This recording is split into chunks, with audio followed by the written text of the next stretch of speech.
Hi there, welcome to major breaking news in the Noah Presgrove case. Noah's family supposedly has filed a wrongful death lawsuit in regard to some of the partygoers and partygoers' parents. Join me today as I share with you the official court documents of the named individuals called out and how they're responsible and what's associated with conspiring in the death of Noah, even the mentions of a beatdown, linking back to those theories and ideas other people had in the case back then. Now, what we will be doing as well is looking at it from a journal perspective, newspaper in words, so we can read it, analyse and break it down first to set the tone, to understand what's really going on, because it's only just come about as of Monday, I believe, gone. So it's very recent. I'm doing it now. Big shout out and credit to those that were able to get some screenshots of the bits and bobs, much appreciated. And as a heads up, big shout out to Joyce Bergow for their support last night. I wasn't present, I was busy doing additional work elsewhere, so I wasn't able to be present during the live, but I looked afterwards, the super chat sticker, much appreciated. If anyone wants to support this channel, you can always do so down below in the comment section if you're on YouTube, as in regard to the video. The PayPal link down below, pinned message, and just be sure to leave your comments and thoughts as well in regard to what's gone on with this breaking news. Are you shocked? Are you surprised? Do you think the right thing has been done? Is it correct? Is it reckless? Just let me know, because it is a little bit divided in some way. If you do want to catch up on recent videos and the video I did last night, so you don't miss out, it's all available with the full playlist of the case, top right corner where the I symbol is. And welcome to those watching the live premiere. Share your thoughts in the live chat on the right hand side of the screen. This video will probably be uploaded to TikTok later, just to spread that awareness. And for anyone else watching in between, be sure to share the video to spread that awareness of this breaking news, because this is what we were waiting for, or something, whether it be from the police, whether it be something official, the family, and that's what's happened. But how much of Noah's family have filed this wrongful death lawsuit? Are they all on side with one another, or do they think differently? What's been said in the community could be considered a little shocking, but we'll get to that later. Be sure to stick around. Let's begin first with the journal newsletter and analyse. Here we are. The title of this article reads, "Estate of Noah Presgrove files wrongful death lawsuit."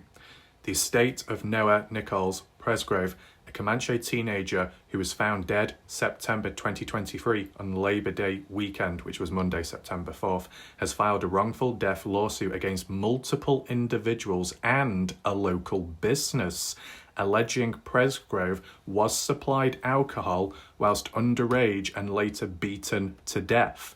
Now, this is really interesting because it's combining the themes of what quite a few people have gone on about within the case community, like with the social hosting laws, underage drinking, and even a beatdown with certain items. It goes on. Filed Monday in Stephen County District Court, the lawsuit accuses 8 named individuals, several with unidentified defendants, and Val Petrol, LLC, operator of Nepalese convenience store in Marlow, of negligence, civil conspiracy, and wrongful death. According to the petition, Noah Presgrove, 19 years of age at the time, was found naked and deceased on the side of a US Highway 81 in Terrell. That's true. However, as we've heard, it's gone back and forth with Caden's recollection, but for most people, Noah was found naked onwards, with the exception of wearing mismatched shoes. Just wanted to add that in. Along the Highway 81 in Terrell on the morning of September 4, 2023, near his body were a folded pair of basketball shorts, which were white shorts, which were supposedly belonging to Jack, which Noah borrowed at the time after the shower because he had no additional spare clothing. Obviously, it's been back and forth about that with the Noah's black shorts or with the white ones. Why were they folded? If it doesn't mention it here, I'll just add it in, is that when Jack Newton was at the highway, those basketball shorts, which were white, others may describe as wrestling shorts, regardless, were found in the middle of the road. No visible damage, but there could have been marks, we don't know, because the autopsy isn't quite specific there. But at the time, at the scene of the highway, they were in the middle of the highway road. Jack Newton went to pick them up, and he was going to place them either in the back of his truck or near to the ground. And the police guy nearby allowed it first of all, but then said, you probably should put it back or put it down. And then eventually they were folded, whether that be by Jack or police. But the fact that they were moved, adjusted in the first place, is a problem. I just wanted to add that in here if it's not mentioned. Besides that, a necklace, but it's not a complete necklace. They're stating it as the whole piece. It was parts of a necklace, meaning other bits were missing, broken away, which is a problem. And several of his teeth might be slightly exaggerated. There was so many teeth, maybe fragments, but there wasn't lots, from what I can remember. The office of the chief medical examiner later determined Presgrove died from multiple blunt force injuries and had a blood alcohol content of 0.14%. The lawsuit claims Presgrove attended a multi-day party hosted by Avery Jo Howard, also known as Avery Combs, birthday girl, Carter Combs, the sister, Logan Jernigan, a friend, at a trailer owned by Stevie Howard on property belonging to Joni Trout Wilcoxon Jr. The suit alleges that the gathering was a coordinated effort to provide alcohol to minors and that Nichols, Noah, though underage, was given copious amounts of alcohol despite being visibly intoxicated. This kind of implies or suggests that certain partygoers were forcing alcohol down Noah. He was already drunk, but they wanted to make him even more drunk. Why? More drunk, more vulnerable? That's how it seems to come across as.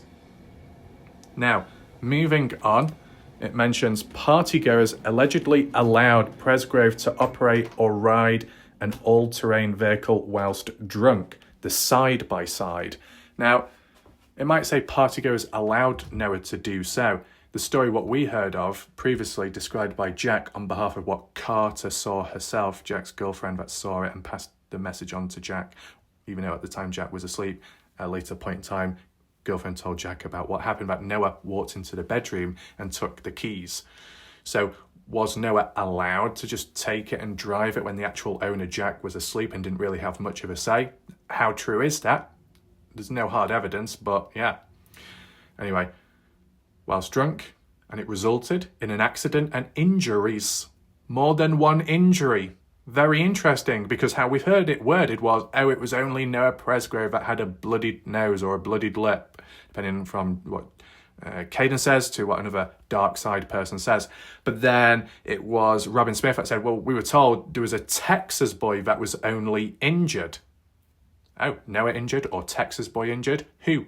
Well, how it's worded here, multiple injuries. At some point later, the complaint states Presgrove was involved in a physical altercation and then disappeared from the party around 3:41 a.m. Well, that's weird, around 3:41, because it's always been described as 3:30.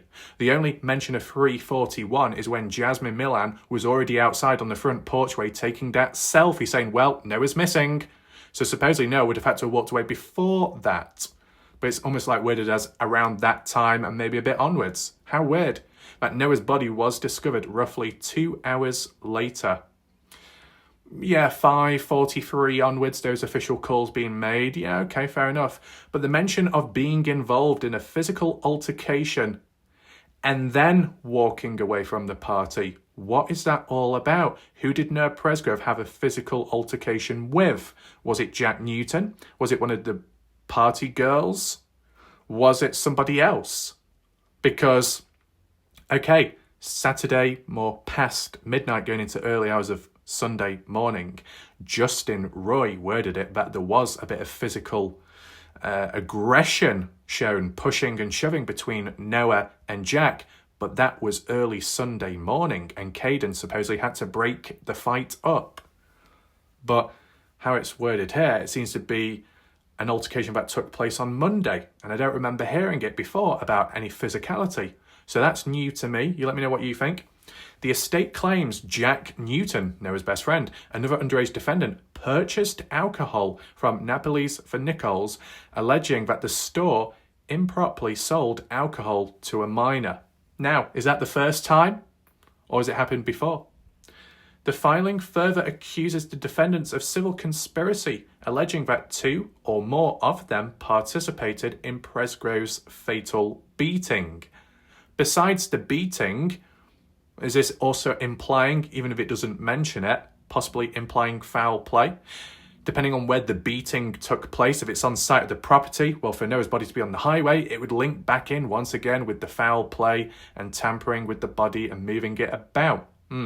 Supposedly. The lawsuit states that whilst the death may not have been premeditated, the events that led to it, including the facilitation of illegal underage drinking, were intentional and reckless. Reckless acts of distributing and handing out alcohol and then people recklessly drinking it. Emotions heightened, increased, tension, aggression, or could be there, and if there's a trigger point such as an altercation or an event with Noah and someone or some people, one thing leading to another and a beat down in the moment, maybe. In addition to damages exceeding $75,000, the estate seeks punitive damages and compensation for medical and burial expenses, as well as for the family's loss of companionship and Presgrove's pain and suffering. The petition also demands a jury trial. Attorneys representing the estate include Austin Vance and Jeremy Otis of All Rise PLLC, along with counsel from firms in Oklahoma City and Lawton. No criminal charges have been publicly announced in connection with Presgrove's death.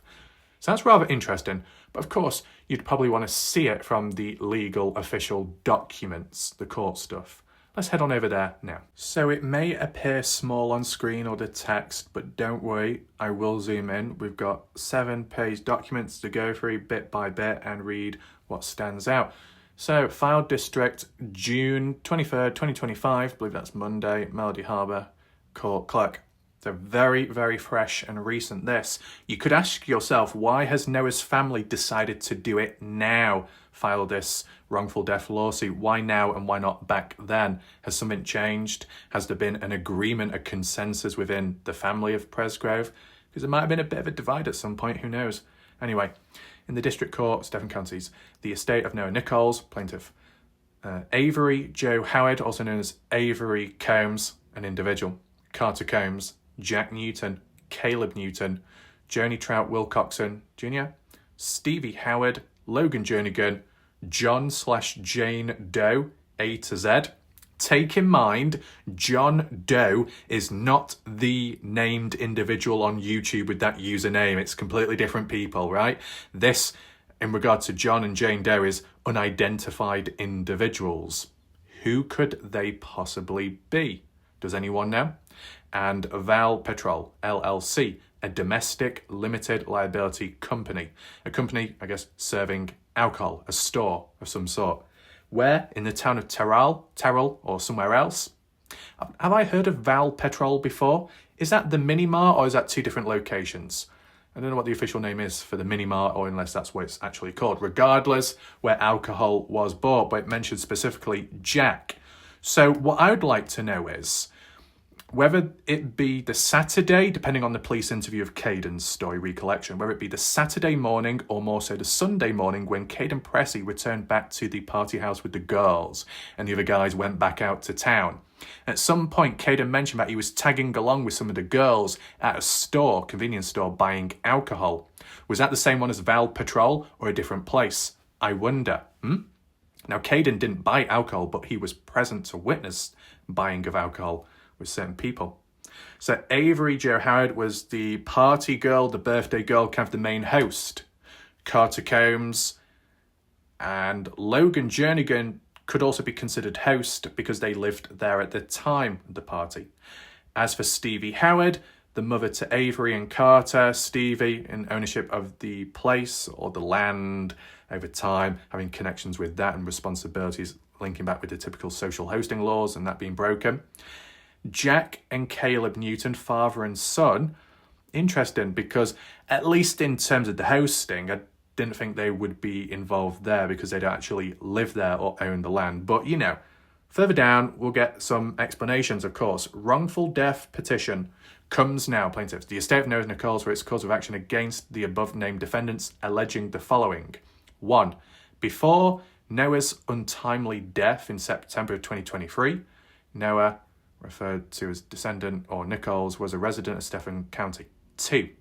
Upon information and belief, defendant Avery Howard, or Avery Combs, was a resident of Jefferson County at the time of descendant's passing, but may have moved since. And that is true. Avery, Carter, and Logan, whether they all lived together or spread about, did move on after the party at some point. Why exactly? Who knows? Closer to parents, family, moving away from the party house because they claimed, or the dark side, or the parents' guardians claimed, friends claimed online that that house was being targeted, harassed, and in real life, Avery, Carter, Logan were being harassed and threatened to some extent and property damaged, supposedly. Might have been another factor as to why they moved on since. Number 3, defendant Carter Combs is a resident of Jefferson County. We'll move on to the next page now. Zoom in just a little bit. 4, defendant Logan Jernigan is a resident of Jefferson County. 5, defendant Jack Newton, resident of Stephen County. 6, defendant Caleb Newton, the father to Jack, resident of Stephens County. 7, defendant Johnny Trout Wilcoxon Jr. is a resident of Jefferson. Johnny or Joni, I've never heard of that person's name before, if I'll be honest with you. So you let me know in the chat if you have. County. 8, defendant Stevie Howard is a resident of Texas. 9, John/Jane Doe's A to Z is an alias for yet unidentified defendant or defendants in the above style. So who could they be? Styled case that were involved in the wrongful death of the descendant Noah. Who else could it be? I don't want to mention anyone's name, especially in this video, but you let me know in the chat comment section down below. Who do you think the John Jane Does could be? Meaning male or female. What other females could be caught up within it all?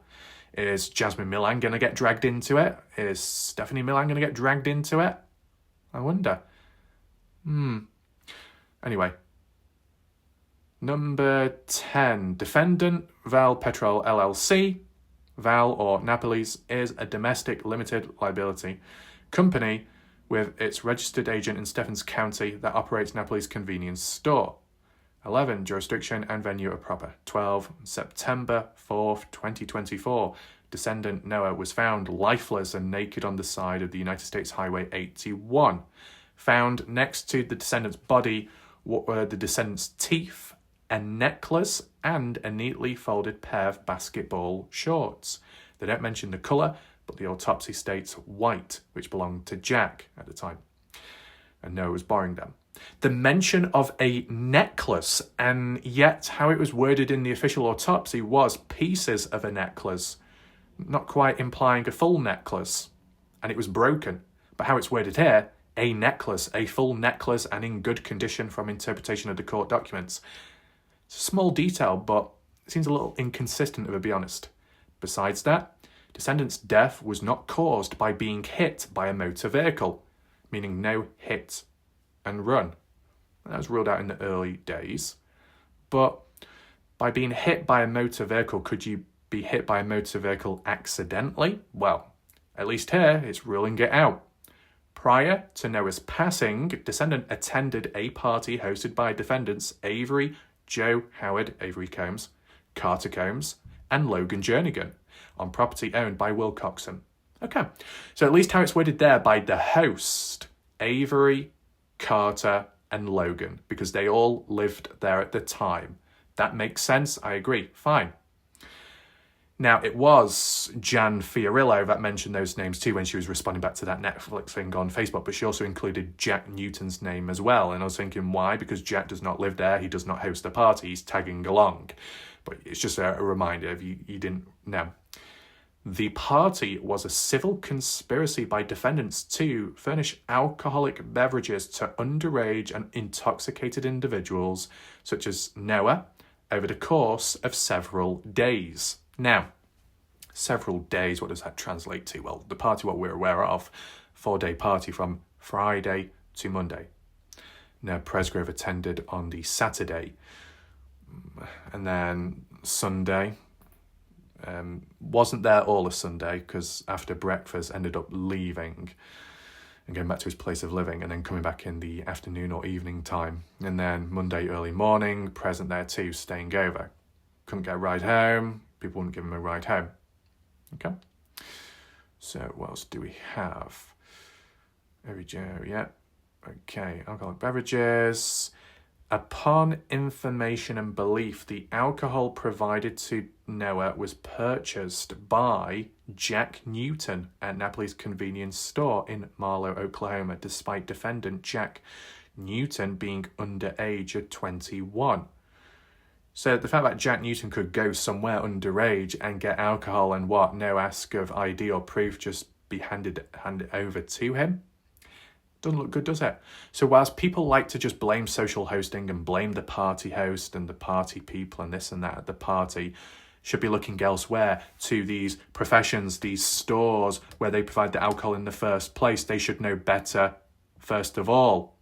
You could say, well, it's just young, dumb kids messing about thinking they're invincible, getting a hold of alcohol. Really, at the end of the day, of course, stores can only do so much. A parent guardian could come on in of the correct age, get lots of alcohol, and then supply it to their younger people or underage people at a party. So there are loopholes still about it.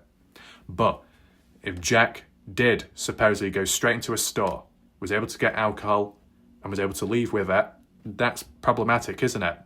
And how it specifically mentions Jack Newton as supplying the alcohol or part of it to Noah. Considering how previously in the past it was always focused on Avery supplying the alcohol. Avery is the main problem, and only Avery deserves to suffer. Avery Combs, and supplying the alcohol to Noah and others. And yet, at least how it's worded here, legally, the descendant was purchased by Jack Newton. Alcoholic beverages, underage intoxicated individuals, such as descendant over the course of several days. Such as with Noah, and upon information and belief, the alcohol provided to descendant, as in Noah, was purchased by defendant Jack.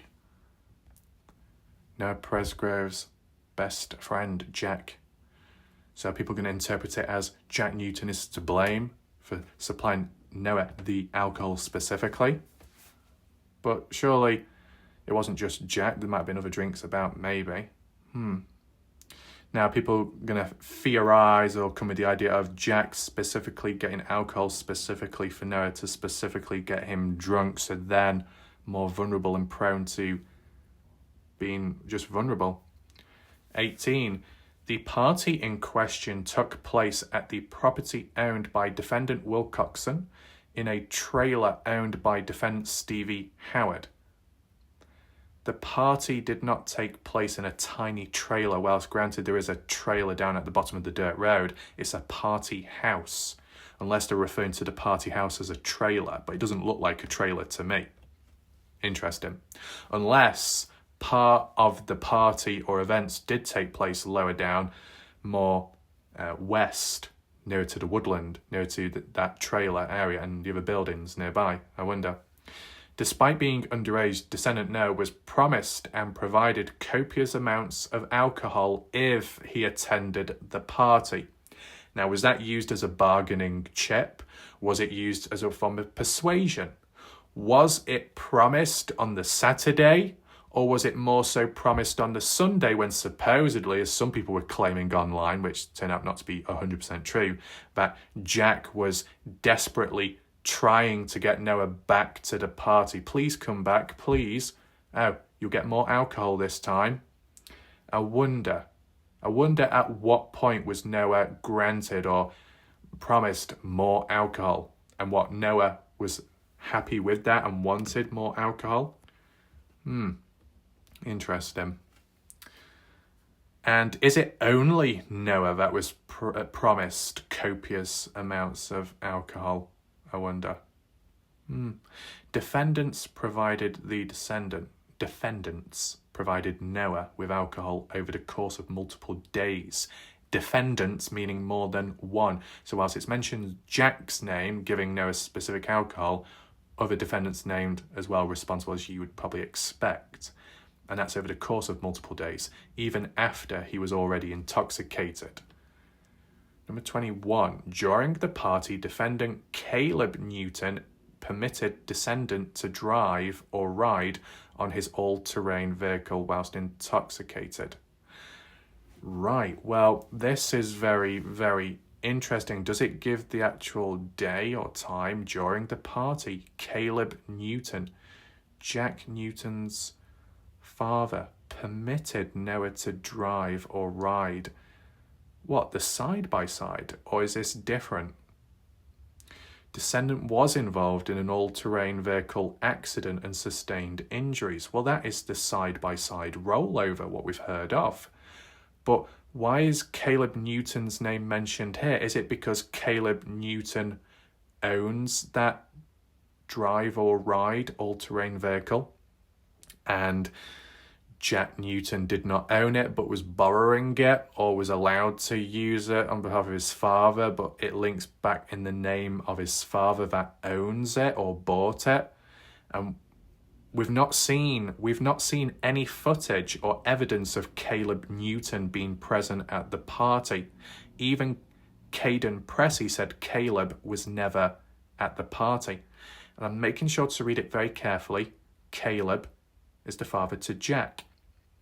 But we've not seen any evidence or hard evidence of Jack's father at the party. But do you have to be at the party in order to still be linked to like this wrongful death lawsuit? Well, look at Stevie Howard owning the trailer or part of the area where the party taking place on land, on site. Yeah, okay, ownership. Think of social hosting laws and rules, falls back on the party host, can also fall back on parents or guardians in ownership of that land or an area.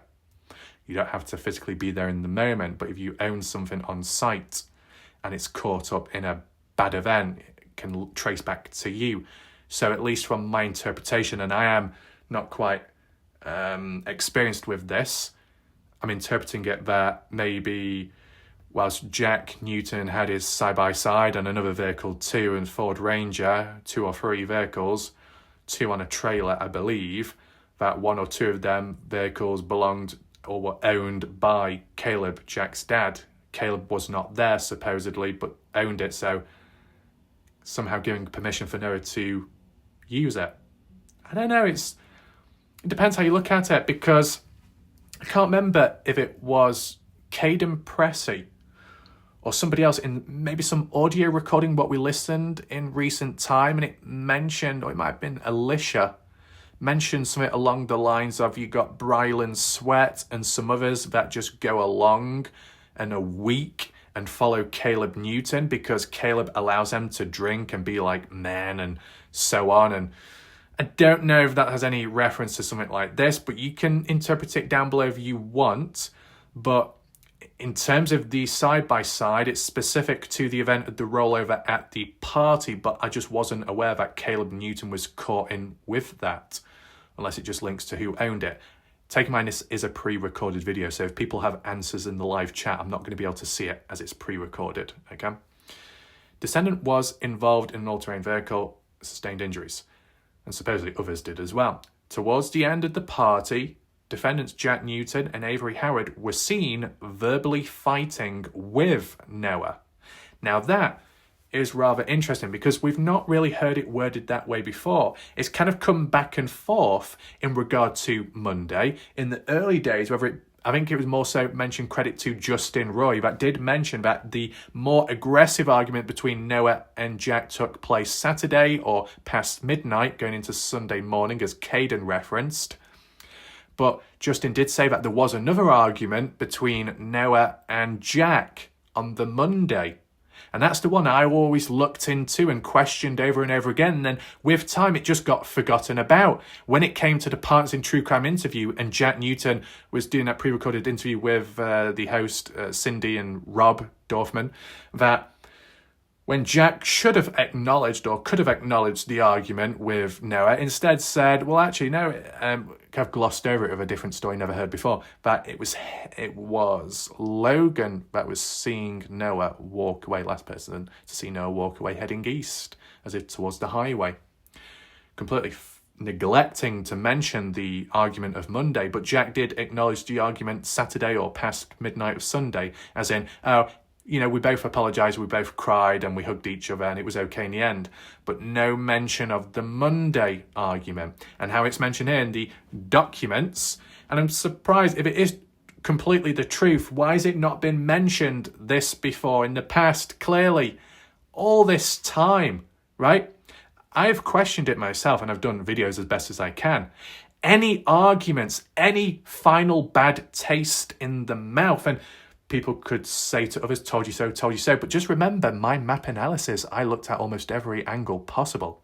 And I was talking about the psychological magnetizing effect, in which if there is an argument or unfinished business, a bad taste in the mouth, an argument, what could that lead on to next? Well, if Noah does walk away shortly after that, the psychological effect of people thinking, well, we're not done with you yet, come back, or they follow you into the darkness, maybe. But it is verbal. And in terms of this verbal fighting between Jack, Avery and Noah, the descendant, would that be the bedroom debacle when Noah wanted to sleep and Avery refused and Noah said, you fat beeb? But I thought Jack Newton was supposed to be asleep. Because supposedly Jack Newton went to sleep at 2 a.m. or so and then woke up at around 5:30. So what the hell's going on before 5:30, around 3 a.m. onwards, and maybe up to 3:30 possibly? What, Jack Newton is awake? So how come Jack never mentioned that? How come other people didn't mention it or acknowledge it clear enough? We suggested, oh, he could have been awake, or he could have been asleep, or it could have been a lie. Well, how it's worded here really does stand out. Very interesting. It says at or around 3:41 a.m. September 4th, 2023, at least some partygoers began to notice that Noah was no longer physically present at the party. Fair enough. Example, I guess, would be Jasmine Milan at 3:41 specifically doing that Snapchat post. Well, Noah's missing, as it was worded. At or around 5:43 a.m. September 4th, 2023, descendant's body was discovered on the United States Highway 81 by Tyler H. Not Hardy, but Tyler H. And it specifically says 5:43. And that's what I specifically mentioned in many of my videos, even when other humans told me I'm wrong. It's not 5:43, it's 5:46, it's onwards. No, 5:43, the beginning. Okay? 26. On or around September 5th, 2023, the Office of the Chief Medical Examiner of Oklahoma, via Dr. Leonardo Roquero, found that the descendant had suffered multiple blunt force injuries to his head, torso and extremities, which led to the descendant's untimely death. On or around September 6, 2024, Dr. Roquero also released the medical examiner's report of laboratory analysis, which found that the descendant's blood alcohol content was 0.14 at the time of his death, nearly double the amount of blood alcohol content that would be present in a typical intoxicated person. And most importantly, as it's mentioned below, descendant Noah Presgrove was beat to death by one or more of the defendants. Now, is that mentioning it as a fact in general, or based on what Leonardo Roquero believes? It's on a separate line. Where's the evidence to support a beatdown? Because at least the autopsy report, what we saw, stated death is unknown. Hit and run may have been ruled out by police, but as for the actual true cause of death, it's unknown, meaning we don't know if it was a murder or not, whether it was a beatdown or an accident gone wrong somehow. But now it's been stated that Noah was beat to death by one or more of the defendants listed above. Why exactly? Does it link back to that argument between Avery, Jack, and Noah verbal altercation shortly afterwards, it following up with what exactly? Now, if it wasn't premeditated but it was in the moment, how much of that alcohol fueled it? Probably quite a bit. And you link back to the responsibilities of it being distributed, bought, handed out, causing a chain reaction in a bad way. Chemical disaster, possibly. But I want to know your thoughts on the mention of Noah was beat to death by one or more defendants, because it might have been Leonardo Requero or another expert at one point that said, based on the injuries and the patterns, it could link to a beatdown of maybe 5 people or so attacking Noah. I don't know if it's linked on here with that or it's just mentioned as an outright fact. If it's an outright fact, how come the autopsy report said unknown? Has it changed since and it's just not been updated publicly? Besides this court document, let me know. Moving on, just a little bit more. 29. Defendants owed a specific duty of care to descendant based on Oklahoma law. A duty of care. Oklahoma law prohibits the distribution of alcohol to underage persons. Social hosting, that all over again.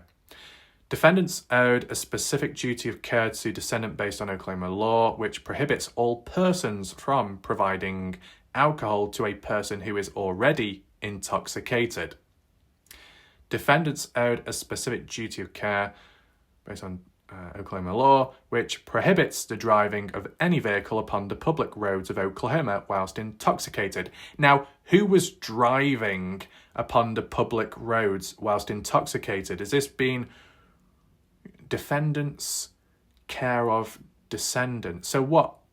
Is it being worded that Noah Presgrove was driving on a public road intoxicated? Because I thought the side-by-side rollover only occurred on site of the land, away from public roads, away from the highway, like a private road. And if not that, if it's in the field or the pasture, not even on a road, but in a field. But is it in reference to anybody else besides Noah? Even though it says defendant's duty of care to descendant Noah. The only other thing I could think of as for like drunk driving under the influence, being intoxicated with alcohol, for example, could be Brealey and Georgia, in which some people online in the community had claimed that those 2 girls, as young as they are, arrived at the party already drunk. Some have also said no, Presgrove arrived at the party already drunk, but I don't know how true that is and whether it links to this here. But you let me know your thoughts. Defendants breached their duties of care to Noah by providing him with alcohol, by continuing to give him alcohol, even after he was observably intoxicated by driving an all-terrain vehicle whilst intoxicated, and by selling alcohol to a minor who purchased alcohol for descendant to consume. I guess that's a reference to Jack. All defendants engaged in a civil conspiracy to host a party for underage drinking and failed to prevent harm to a member of targeted class by failing to prevent descendants' death. 2 or more defendants engaged in a civil conspiracy to beat Noah down. At least 2 partygoers supposedly have beaten Noah Presgrove. With what exactly? These civil conspiracies were based on illegal conduct which fatally harmed descendant, either intentionally or accidentally. The defendants killed Noah. Interesting. It's very important that. Can you have a beatdown in which it's an accident? Me personally, okay, with my limited knowledge, I'd find it hard to believe personally, just because of a beatdown, the extent of injuries. If it was one punch and the person fell back, hit the head on a rock and died, kind of an accident, not intent to kill the person, not intent on wanting the person to fall on that rock. It was just a simple punch, but it went wrong. Kind of an accident, kind of. Get that. An accidental discharge of a firearm, single shot, even though that's not the case here, but in general, could happen by accident.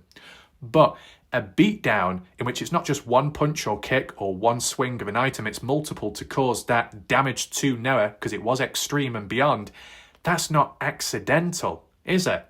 Or is it a fit of rage, heat of the moment, they regret it after? Do they really, if it is based on that? If it is a beatdown, then I wouldn't say it's accidental, but more intentional to cause that level of damage to Noah based on that outcome. But, it does say one or the other, not absolute with confidence. Although the death may have been unintended, hosting the party and beating of descendant Noah was intentionally malicious and in reckless disregard of Noah's rights. Some defendants also owed Noah duties based on their legal status as individuals that exercise control over the events outlined within the petition, such as the adults that decided to attend the party and encourage underage drinking expressively and or implicitly. Defendant Wilcoxon owed descendant a non-delegible duty on the land's property owner to ensure all invitees were free of foreseeable risk. This duty extends. Okay. Interesting. Zoom in just a little bit. Unlawful or dangerous activities, including distribution of alcohol to minors and reckless behaviour. Then it mentions defendant Stevie Howard owed Noah a non-delegible duty as the trailer's owner to ensure all invitees were free of foreseeable risk. Duty extends to preventing unlawful and dangerous activities, and so on. By knowingly allowing the party to occur on their property, defendant Wilcoxon and Stevie Howard facilitated the unlawful distribution of alcohol and the unsafe environment that led to descendant's death. Moreover, defendant Wilcoxon and Stevie Howard knew or reasonably should have known that illegal activity, example serving alcohol to minors, would occur at the party and permitted it, and their tacit agreement makes them liable as co-conspirators. As the party host, defendants Avery Howard, Carter Combs, Logan Jernigan had a duty not to provide alcohol to underage individuals, and so on. And they themselves, with the exception of Avery, were underage too, I believe. I believe that applies to Logan and Carter. Could be wrong about Carter, but I know Avery was turning 22 at the time, so they were able to drink, but others were not. Now, how many? I don't know personally, but does anyone know how many at the party were of 21 or older? Does anyone know that besides Avery? Anyway, had a duty to provide no alcohol, of course, and they also had a general duty of care to ensure that their guests were not placed in harm's way.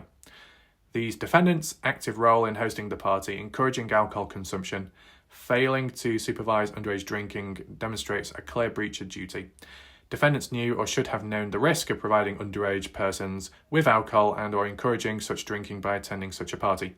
By organising, facilitating and or attending the party, defendants entered into an implicit agreement with others to engage in illegal activity. This encouragement of alcohol consumption and failure to address unsafe conditions solidifies every defendant's role as a co-conspirator. Next page, getting towards the end now. What's mentioned here? Defendants acted maliciously and or in reckless disregard of descendants' rights, justifying an award of punitive damages. In addition to punitive damages, the estate is entitled to recover damages from descendants' medical and burial expenses, Noah's mental pain and suffering, and the surviving family's pecuniary loss and companionship. Wait, so the descendants' mental pain and suffering, does that mean that Noah's death was possibly slow and painful? It's a beatdown? And the fear at the time. Wherefore, plaintiff respectfully requests that the court enter judgment in its favour and against defendants as follows. A. Enter judgment in favour of plaintiffs and against all defendants. B. Award plaintiffs all monetary relief to which they are entitled in order defendants to pay plaintiff more than $75,000 in damages. Award punitive damages to plaintiffs. Award or attorney fees, costs and expenses incurred in pursuing their claims, and award plaintiffs such as other further relief as the court deems just, equitable and proper. And as for the final page, all it shows is the names of the individuals, the legal side, emails and phone numbers. And you know what? I'm not going to show it to you. You know why? Because of YouTube and the guidelines when they previously falsely took down my video which showed JJ Bumpaz giving his phone number with consent.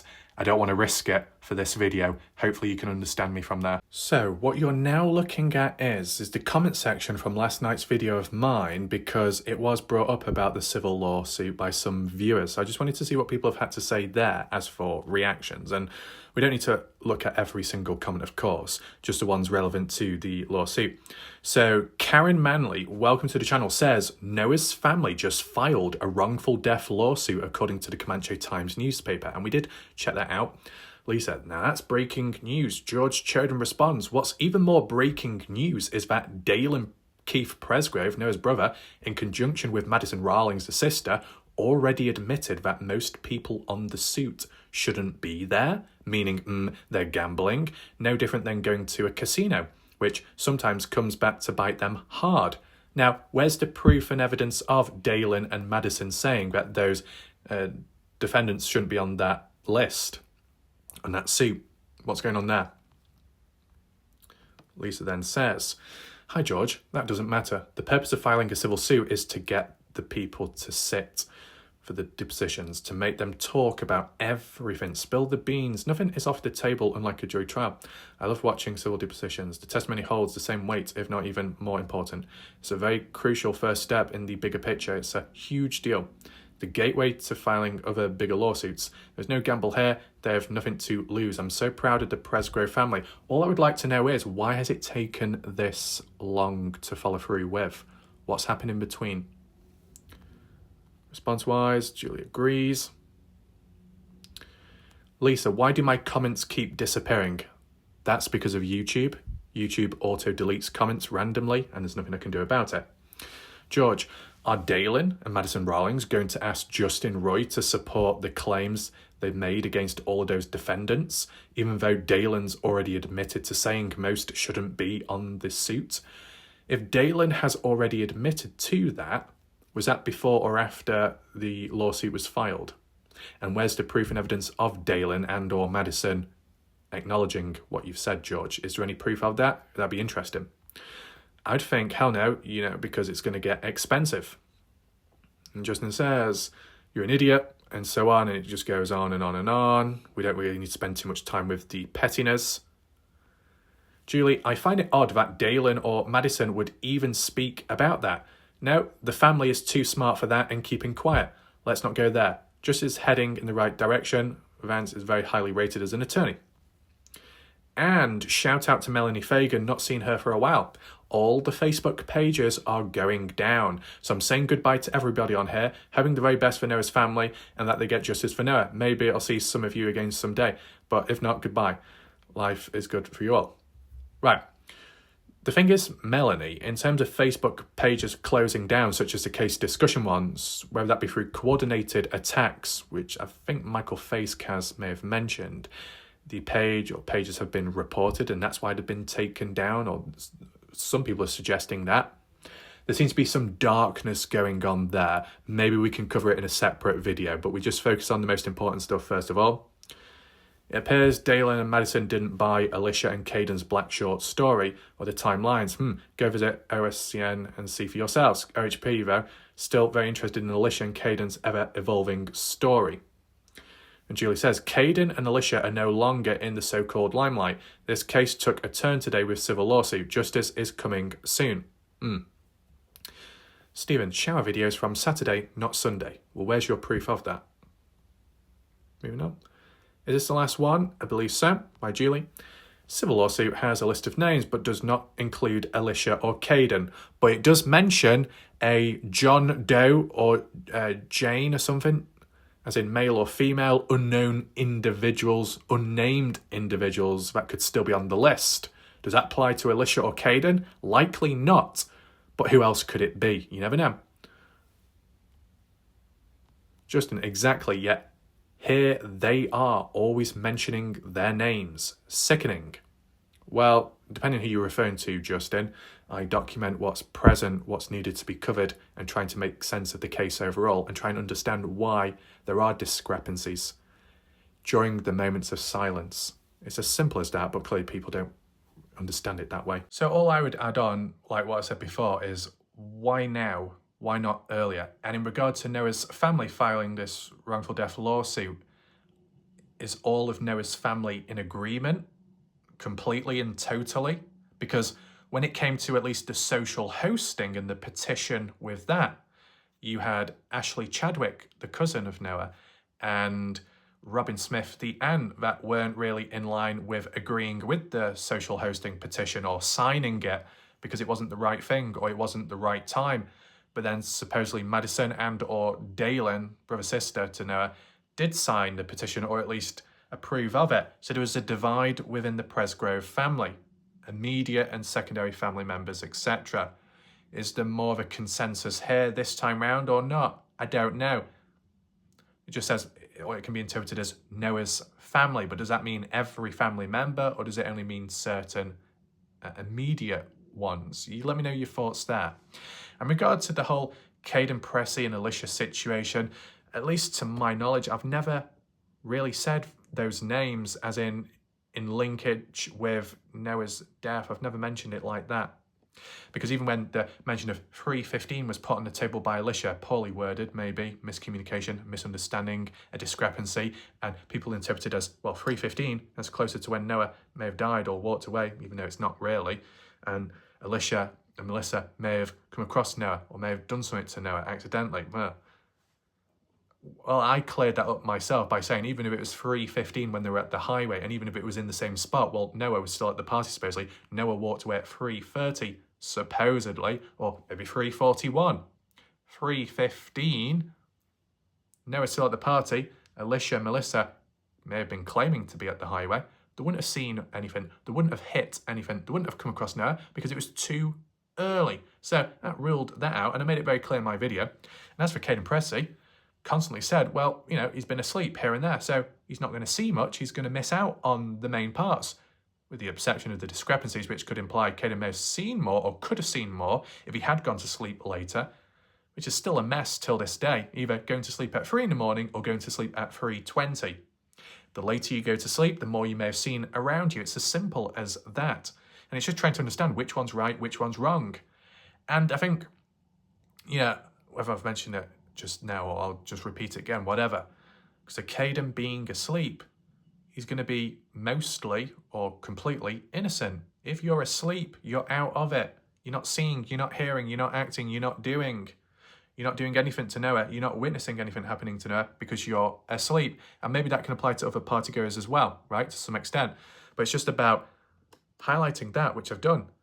But as innocent as people may be or seem, their actions elsewhere have undone themselves due to lying and or being inconsistent and bad discrepancies. And I'm trying to clear that up. And that's what I've been doing, or at least trying. So it's not like outright direct attacks on these people. It's just trying to figure out, why are people acting the way they do? If they're so innocent, why are they wording and stating stuff to make them appear more suspicious? What's the point? If you're innocent, you're innocent. There's no reason to word things in a dodgy way or change it. If you don't know, then you don't know. Maybe some mistakes here and there, and it can accidentally put you in a hole, in a way. But I don't think Caden's mum's helped when it's come to the odd lie here and there, which has been documented and proven already, and speaking on behalf of Caden, saying stuff which Caden has never said before. Bit weird. Now, do I still continue on in the meantime with the stuff about Caden? Absolutely. To clear up the loose ends. It's not all about, well, this person's lying, so they must be the killer. No, it's just about, well, this person may be innocent, but they're still a bit inconsistent about this and that, and we need to learn more about it to try and clear things up. That's what it's about, clearing things up. And I think other humans fail to remember and understand that when it comes to, this massive breaking news, did we know about it earlier, before? No, we've only heard of it just now.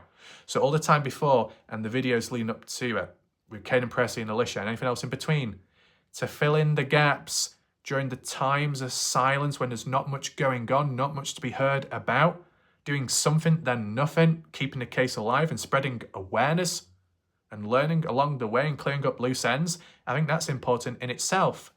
Covering things, significant or not to some, but still doing it until breaking news finally comes out. Clearly, humans have failed to understand the process of it, but I've proven it and shown it time and time after again. Now, where do we go from here? Well, we can always go back over some of the documents and papers. and theorise the possibilities of an argument breaking out on Monday and how one thing could have led to another and the direction of it going. We could go on from there. Could there be any more shocking twists and turns? Who knows? How will this wrongful death lawsuit hold up? Will it flop? Will it strengthen, reinforce? Will it lead from one thing to another and then another and expand like a catalyst, a turning point, and finally reveal answers? Time will tell, of course. But in the meantime, you just work with what you've got and maybe map analysis can be done. It is interesting mentioning about the beatdown and attack because I know it's been talked about so many times. And in fairness, there was a great period of time where I talked about it as well heavily with different ideas, opinions, and theories. In terms of myself, in the last few months, I transitioned to the possibility of an accident, which the court documents do highlight as possibly an accident as well, to some extent, one or the other. But mine was the road situation has fallen out the back of a vehicle, just based on certain details given and the possibilities along the way. But I didn't completely solidify it with absolute confidence because I never got the footage of the white shorts. But this is still open. There could still be twists and turns. It might feel like it's going in the right direction. Then it could reach a sudden abrupt halt, a dead wall, a U-turn. Who knows? Anything can happen. But we'll just see. Time will tell. If you found the video somewhat interesting and you want to spread the awareness, make sure to share it and put the thumbs up. If you want to leave your comments down below, if you agree or not, whether you're shocked or not, make sure. And let me know who you think the Jane and John Does are. The other defendants, which have not been named or identified, labelled, who could they be? Other party-goers, mysterious people we're familiar of or not? I mean, okay, there'll be other people like JJ Bumpaz, who's been dragged into the case, but he was never at the party, supposedly. So that was all for nothing. Mentions of Travis Monson and Colton Newton being dragged up into it, but supposedly never returned back, from what Caden once said at some point. And I believe Travis Monson's mum confirming it as well separately when calling out Justin Roy. So certain named individuals, bit familiar, dragged in all for nothing. But the names, the defendants which have been listed on the document, we're familiar with for the most part of it, maybe with the exception of, was it Johnny Wilcoxon Jr.? Not seen that person's name before, if I'll be honest. You want to provide context down below, feel free to do so. But this particular wrongful death lawsuit, will it link on? Will it tie in with the Oklahoma law of the social hosting or not? Could this wrongful death lawsuit be because of the timing of it and possibly in agreement with the likes of Robin Smith, Ashley Chadwick, more so Robin Smith, only because it kind of implies social hosting within those documents without literally mentioning social hosting, but the Oklahoma laws and the responsibilities and trust and responsibilities being broken, breaking the law. Social hosting in the past, social hosting law petition, Michael Faiscaz, conversation with Robin Smith, and Robin's saying, don't do it yet, don't pull the trigger, it's not the right time, we want maximum punishment, we want maximum justice. If it's done too soon, it might be a slap on the wrist along the lines of that.